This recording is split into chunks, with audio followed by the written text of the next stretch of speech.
नमस्कार, मी स्नेहा. आपण पाहताय साम टीव्ही न्यूज. साम संजीवनी या आरोग्य विशेष कार्यक्रमामध्ये तुम्हा सगळ्यांचं स्वागत. आपलं आरोग्य तेव्हाच उत्तम राहतं जेव्हा आपल्या शरीरातील पचनसंस्था ही सुरळीत काम करते. पण काही कारणास्तव या पचनसंस्थेमध्ये बिघाड झाला तर त्या शारीरिक संतुलनात सुद्धा बिघाड होतो आणि म्हणूनच पचनसंस्थेच्या आजारांचा शरीरावर होणारा परिणाम या विषयावर आज आपण चर्चा करणार आहोत. आणि यासाठी आपल्या स्टुडिओत आलेले आहेत श्री चिरंजीवी आयुर्वेद आणि पंचकर्म सेंटरचे प्रमुख चिकित्सक आयुर्वेदाचार्य वैद्य नवनाथ मारुती घुगे. सरांचं स्वागत करूया. डॉक्टर, तुमचं खूप खूप स्वागत. थँक्यू. डॉक्टरांशी चर्चा करणार आहोत, मात्र त्याआधी डॉक्टरांची ओळख करून देते. डॉक्टर नवनाथ मारुती घुगे हे आयुर्वेदाचार्य म्हणून कार्यरत आहेतच, शिवाय एक लेखक म्हणून सुद्धा ते प्रसिद्ध आहेत. सामान्य विज्ञान आरोग्य हे त्यांचं पुस्तक प्रकाशित झालेलं आहे. युनिक मंथन या वेब पोर्टलसाठी विज्ञान, तंत्रज्ञान आणि आरोग्य या विषयावर डॉक्टर नियमित लेखन सुद्धा करतात. डॉक्टरांचं आणखी एक वैशिष्ट्य इथे मी आवर्जून नमूद करेन की दिव्यांग आणि अनाथ मुलांसाठी डॉक्टर नवनाथ हे मोफत वैद्यकीय सेवा सुद्धा देतात. कोविड काळात वैद्यकीय सेवेत केलेल्या उत्तम कार्याबद्दल डॉक्टर नवनाथ यांना कोविड वॉरियर या पुरस्कारानं सुद्धा गौरवण्यात आलेला आहे. चला तर मग आपण चर्चेला सुरुवात करूया आणि जाणून घेऊया पचनसंस्थेच्या आजारांविषयी आणि त्यावरच्या उपचारांविषयी. डॉक्टर, खरं तर आपली पचनसंस्था जी असते ती फार महत्त्वाची असते. तर आयुर्वेदात किंवा आयुर्वेदाच्या दृष्टीने याचं महत्त्व कसं सांगता येईल? येस, आयुर्वेदामध्ये पचनसंस्थेला खूपच महत्त्व दिलेलं आहे. याला महास्त्रोतसुद्धा म्हटलेलं आहे. कारण स्वास्थ्याची व्याख्या जर आपण करायला गेलो तर समदोषा समाग्निश्च समधातू मलक्रिया हा प्रसन्न आत्मेंद्रिय म्हणा स्वास्थ्याभिधीयते हा श्लोक सांगितला गेलेला आहे. याच्यामध्ये दोषाचं संतुलन खूप महत्त्वाचं असतं. म्हणजे 3 दोष आयुर्वेदामध्ये सांगितलेले आहेत. वात, पित्त, कफ. सप्तधातू सांगितलेले आहेत. रसधातू, मांस, मेद, अस्थि, मज्जा आणि शुक्र. आणि 3 मल सांगितलेले आहेत. मूत्र, पुरुष आणि स्वेद. तर यांच्या संघटनाने संपूर्ण शरीराचं कार्य चालत असतं. आणि जर महास्रोतस व्यवस्थित नसेल किंवा तिथं अजीर्ण किंवा जर तिथं आपण चुकीच्या आहारविहार पद्धतीने जर त्याच्यावर काही परिणाम येत असेल तर हे संतुलन बिघडतं आपल्या शरीराचं आणि दोष कुपित होतात हे वातपित्त कफ. आणि हे एकदा कुपित झाले की ते सप्तधातूंना आणि मलाला ते कुपित करायला लागतं किंवा त्याला दूष्य निर्माण होतात आणि त्या ठिकाणी सुद्धा आजार निर्माण करू शकतं. जसं तुम्ही निसर्गाचा एक नियम बघतो आपण वनस्पतींचा, त्यांचं मूळ जर आपण बघितलं तर ते खनिज आणि पाण्याचं अवशोषण करतं आणि ते त्याच्या पानापर्यंत किंवा सर्व शरीरामध्ये वनस्पती ते वहित केलं जातं वहन ऊतींच्याद्वारे. तसं अगदी आपल्या शरीरामध्ये जर बघायला गेलं तर पचनसंस्था आपल्याला बघायला मिळते. अन्नातून जे काही आपल्याला आवश्यक घटक आहेत याचं अवशोषण केलं जातं. ते हृदयामार्फत आपल्या सर्व शरीरामध्ये आहाररस पाठवला जातो असा आयुर्वेदामध्ये उल्लेख आहे. आणि सर्व शरीराचं पोषण केलं जातं. शरीरासोबत मनाचं सुद्धा पोषण केलं जातं. त्यामुळं मला असं वाटतं की आयुर्वेदाने जे सांगितलेलं आहे की शारीरिक आरोग्य आणि मानसिक आरोग्य या दोन्हींसाठी महत्त्वाचं असणं म्हणजे पचनसंस्था व्यवस्थित असणं हे गरजेचं आहे. डॉक्टर, आपण म्हणतो त्याप्रमाणे कधी कधी असं म्हणतो की नाही मला अपचन होतं आहे किंवा आणखी काही तक्रारी आहेत पचनासंदर्भातल्या, तर ह्या पचनसंस्थेत बिघाड होण्याची कारणं काय असतात किंवा त्याच्याशी संबंधित आजार जे असतात त्याची कारणं काय सांगितली गेली आहेत आयुर्वेदामध्ये? येस, मला असं वाटतं आत्ताची आपली जीवनशैली हे सगळं त्याचं सगळ्यात मोठं कारण आहे. तर त्याचा एक आयुर्वेदामध्ये एक फार उत्तम श्लोक आयुर्वेदात सांगितलं आहे की अतिमात्रेश्य चाकाले अहितश्य भोजनात अन्नवाहिनी दुष्यंती वैगुण्यात पावकश्य. की आहार कसा असायला पाहिजे हे अतिशय उत्तम आयुर्वेदामध्ये मांडल्या गेलेलं आहे.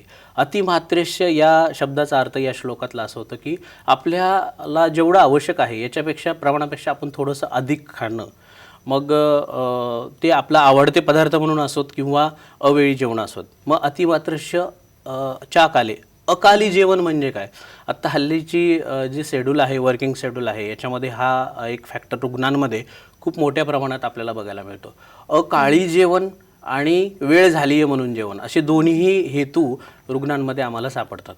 आता अकाली म्हणजे की 10 ते 2 हा पित्ताचा काळ आहे सकाळचा, त्यावेळी आपलं सकाळचा जेवण घेतलं गेलं पाहिजे.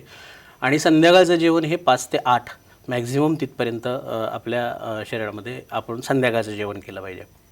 आणि इतर वेळी भूक लागली तर आपण दूध किंवा फलाहार आपल्या प्रकृतीनुसार घ्यायला घेतला पाहिजे.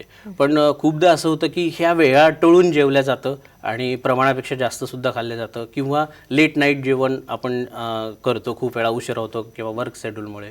आणि खूपदा असं बघायला मिळतं की काही लोकांचे जॉब शेड्यूल्स असे असतात, एक ठराविक वेळेमध्येच त्यांना लंच टाईम असतो.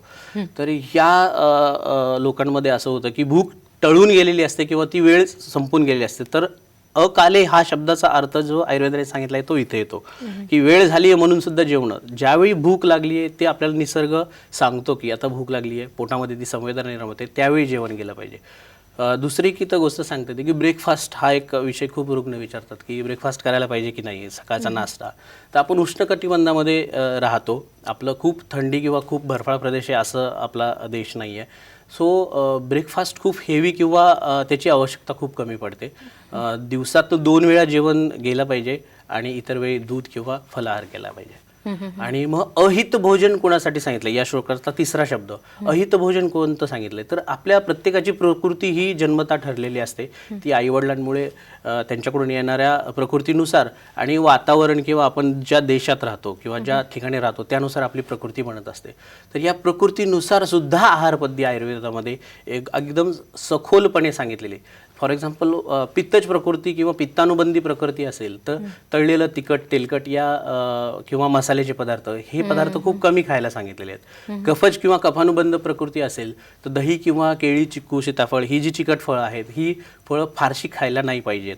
आणि वातज प्रकृती किंवा वातानुबंधी प्रकृती जर असेल तर आपल्याला बेसनासारखे पदार्थ किंवा फार प्रवास करणे ह्या गोष्टी थोड्याशा टाळायला सांगितलेल्या आहेत. त्यामुळं ह्या तिन्ही गोष्टींमध्ये जर आपण येत असू तर नक्कीच आपली अन्नवाहिनी दूषित होणार आहे आणि आपल्याला इतर आजार होणार आहे. डॉक्टर नवनाथ, खरं तर जेव्हा आपल्या शरीरात काही बिघाड होतात किंवा कुठेतरी जेव्हा सिस्टम प्रक्रिया बिघडते तेव्हा आपलं शरीर आपल्याला काही ना काहीतरी संकेत देत असतं.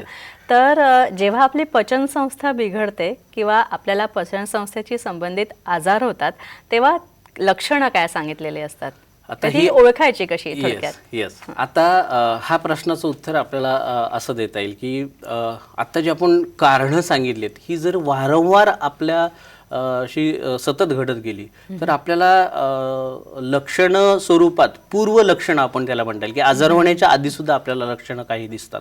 एक अगदी मोठे तुम्ही पाहायला मिळतात आपल्याला रुग्ण की लिव्हर डिसीजमुळं काही पेशंट येतात आमच्याकडे. तर हे एकदम आजार होण्याच्या आधी काही लक्षणंसुद्धा आपल्याला बघायला मिळतात. आणि एकदा अन्नवाहिनी दूषित झाली तर मुख पासून ते गुदापर्यंत ही लक्षणं सगळी किंवा तसे आजार आपल्याला बघायला मिळतात. काही रुग्ण आपल्याला वारंवार मुखपाक म्हटलेला आयुर्वेदाने, तोंड येणे ज्याला मराठी भाषेमध्ये आपण बोली भाषेमध्ये म्हणतो, स्टोमाटायटिस इंग्लिशमध्ये म्हणतात, की वारंवार खूप औषधे घेतात पण मुखपाक जातच नाही आहे. तर या रुग्णांमध्ये आम्हाला बघायला मिळतं की पित्ताचं अजीर्ण यांना खूप झालेलं असतं किंवा पित्त खूप वारंवार सतत होत असतं, त्यामुळे त्यांना मुखपाक हे लक्षण आलेलं असतं. आपण थोडंसं पुढे गेल्यानंतर कोरडा खोकला लोकांना खूप पाहायला मिळतो. तपासण्या करून ते सांगतात ॲसिड पेप्टिक डिसीज आहे मला, रुग्ण सांगतात, पण हेच आम्लपित्त थोडंसं वर येऊन त्यांना वारंवार कोरडा खोकला येत असतो. हे लक्षणसुद्धा खूपदा सुरुवातीच्या काळातच आपल्याला बघायला मिळतं. त्यानंतर आम्लपित्त हा एवढ्या मोठ्या प्रमाणात आजार बघायला मिळतो की आपल्या जागरण म्हणा किंवा तेलकट तिखट हे पदार्थ खाऊन एकदा का पित्ताचं अजीर्ण झालं की आम्लपित्त नावाचा आजार येऊन जातो. जेवल्यानंतर पोटात दुखणे आणि किंवा उपाशी पोटी म्हणजे जेवण पचल्यानंतर सुद्धा पोटात दुखणे ही लक्षणं घेऊन सुद्धा खूप सारे लोक येतात. आणि याची जर या लक्षणांकडे लक्ष नाही दिलं तर समोर जाऊन मग पेप्टिक अल्सर किंवा गॅस्ट्रिक अल्सर सारखी तपासण्यानंतर ते सांगतात आपल्याला की ही मला आजार झालेले आहेत. सरक्त मलप्रवृत्ती किंवा ॲब्सॉर्प्शन इंटेस्टाईनचं खूप कमी होणे हा आजार सुद्धा बहुधा आपल्याला बघायला मिळतो. आणि ॲनोरेक्टल डिसीज जर बघायला गेलं तर त्याच्यावर खूप मोठ्या प्रमाणात अजीर्णाचा परिणाम आलेला असतो. पोट अगदीच साफ न होणे आणि दुसरं ॲनोरेक्टल डिसीज, मलातून रक्त पडणे किंवा पेन होणे, अश्मर्य अर्श किंवा भगंदरसारखे आजार निर्माण होणे ही सगळी लक्षणे पूर्व रूपामध्ये आपल्याला बघायला मिळतात. आणि ती त्याचवेळी त्याच्यावर जर आयुर्वेद चिकित्सा नाही घेतली तर मग आजारांमध्ये ते कन्वर्ट होतात. नक्कीच. डॉक्टर नवनाथ यांच्याकडे उपचार घेतलेल्या आणि त्यानंतर आपल्या व्याधींवर चांगला उपाय शोधून काढलेला किंवा आपल्या व्याधींवर मात केलेल्या रुग्णाचं मनोगत आपण ऐकूया. येस. नमस्कार, मी धनश्री शिरोळे. गेली 10 वर्षापासून मला आम्लपित्ताचा खूप जास्त त्रास होता आणि डिलिव्हरीनंतर हा त्रास खूप वाढला. म्हणजे माझे पिरियड्स रेग्युलर नव्हते, माझं वजन वाढलं होतं आणि मला त्वचारोग सुरू झालेला होता. पण जसं मी नवनाथ घुगे सरांना भेटले, त्यांची औषधं सुरू केली आणि त्यांनी सांगितलेली पथ्य पाळली, तर 3 महिन्यामध्ये माझं वजन कमी झालं, माझा त्वचारोग पूर्ण बरा झाला आणि माझे पिरियड्सही रेग्युलर झाले. डॉक्टर, आपण या रुग्णाचं मनोगत ऐकलं, त्यांनी पथ्याचा उल्लेख केला, तर आयुर्वेदात जर पचनसंस्थेचे आपल्याला आजार असतील तर पथ्य किती महत्त्वाची आहेत? अगदी पथ्यम परम औषधम असं आयुर्वेदात सांगितलेलं आहे की पथ्या एवढं मोठं औषध कोणतंच नाही आहे. आणि ज्यावेळेस रुग्णालयात येतात, आयुर्वेद चिकित्सेसाठी येतात, तर त्यावेळी माझा हा पहिला प्रश्नच त्यांना असतो की पथ्य हे सगळ्यात मोठं औषध तुमच्याकडेच आहे माझ्यापेक्षा. तर त्या आजारानुसार किंवा त्या रुग्णानुसार आपण प्रकृती बघून त्यांना काही पथ्य सांगतो आणि जी रुग्ण फॉलो करतात. फॉर एक्झाम्पल आत्ता तुम्ही एक उदाहरण बघितलं, त्यांनी अतिशय त्या इंजिनियर असून सुद्धा उत्तम प्रकारे पथ्य फॉलो करतात. त्यांचं शेड्यूल खूप हेक्टिक असतं, तरीसुद्धा त्या पथ्य फॉलो करतात आणि खाण्यापिण्याच्या वेळासुद्धा फॉलो करतात आणि औषधी आणि पंचकर्म या दोन्हींनी त्यांचे ते तिन्ही आजार अतिशय कमी झालेले आहेत. तर येस, पथ्य हे सगळ्यात मोठं औषध आहे. त्यामुळं पथ्यही फॉलो करल्या गेलीच पाहिजेत आणि ती प्रकृतीनुसार सांगितलेली ती सुद्धा आपण फॉलो करायलाच पाहिजे. नक्कीच. यानंतर आणखी पचनसंस्थेचे आजार आणि त्याच्यावरचे उपाय काय असतात आयुर्वेदामध्ये ते आपण जाणून घेणार आहोत डॉक्टर नवनाथ यांच्याकडनं. मात्र त्याआधी एक छोटासा ब्रेक घेऊया.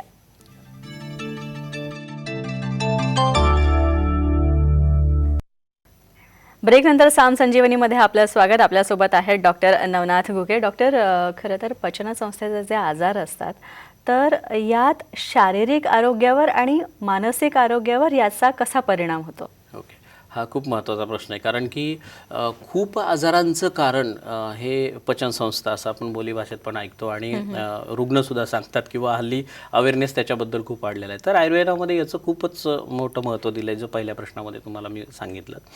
तर एकदा जर पचनसंस्था बिघडली आणि पचनसंस्थेतच आहार झालं तर त्याचा परिणाम इतर शरीरावर कसा येतो?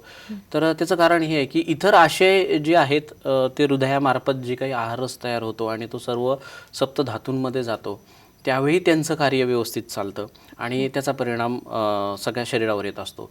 ज्या प्रकारचा आहार आयुर्वेदात सांगितलेला आहे त्याच गुणांचं आपल्या शरीरावर परिणाम पडत असतो.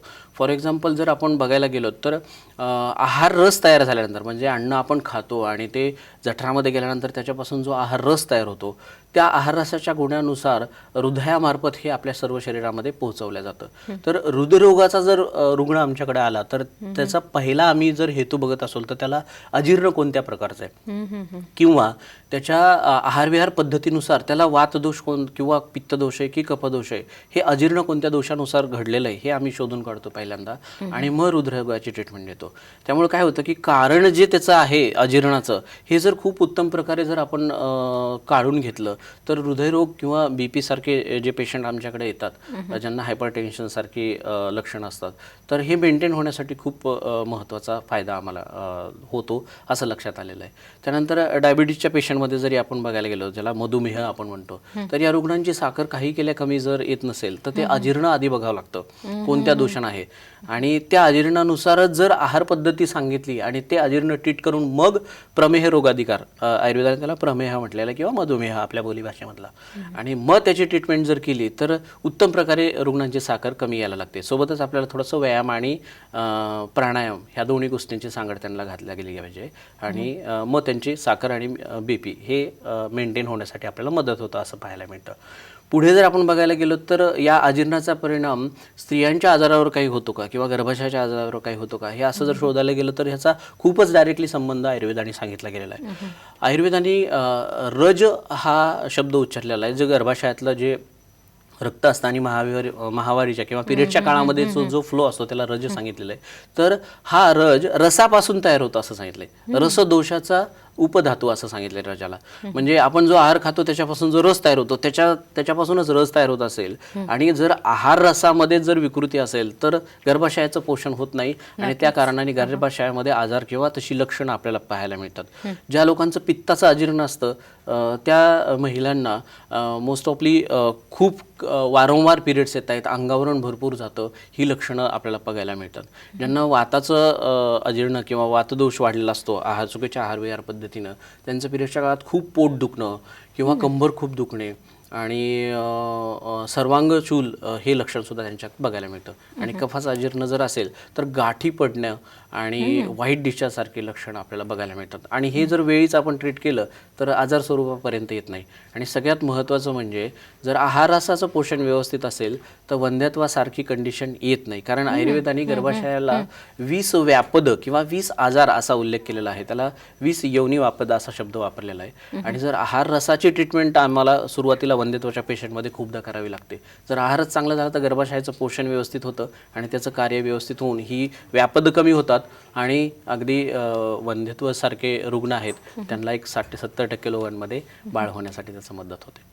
अगदी डॉक्टर, खरं तर अपचन किंवा अजीर्ण याचा मानसिकदृष्ट्या सुद्धा परिणाम होतो का, किंवा मानसिक आरोग्यावर कसा परिणाम होतो आणि त्यात काय लक्षणं दिसतात? येस, आपल्या शास्त्रामध्ये असं सांगितलेलं आहे की ज्या गुणांचा आपण आहार घेतो त्या गुणांचं आपलं मन सुद्धा होतं. शरीराचं जसं पोषण आहार रस करतो ना, अगदी त्याचप्रमाणे मनाचं सुद्धा पोषण आहार रस करतो असं आपल्या ग्रंथांमध्ये उल्लेख आहे.